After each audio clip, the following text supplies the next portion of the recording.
The preceding modules have all used lists of one kind or another. For example, list of notes, list of note lengths, list of words, list of chords.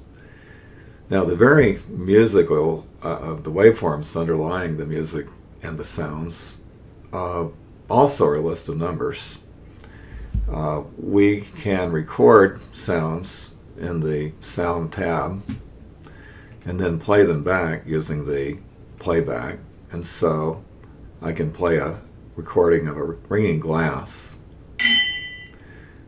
in this way. But I can also plot this and it'll show me what the waveform looks like.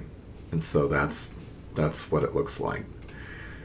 I can look at what is in this by looking at the samples, and it turns out it's just a list of numbers, and in this case about 33,000 items in the list. And once I can access this list of numbers, I can manipulate it to change some of the attributes of the sound, such as its pitch, its loudness, and other attributes. So let's start out just by changing the loudness, and we do this by using the multiplication operator.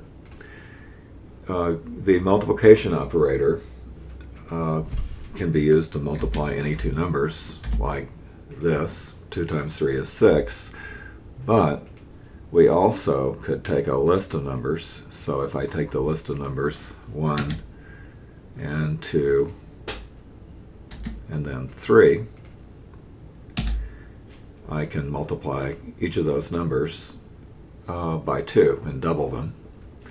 So the same concept applies to the sounds that we recorded. So I can multiply all the numbers in the list and double them. And if I play the sound, it's louder. Or if I multiply by 0.5, then it's softer.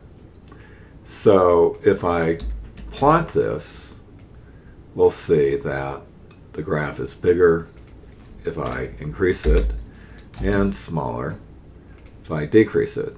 So the amplitude of the sound corresponds to perceived loudness.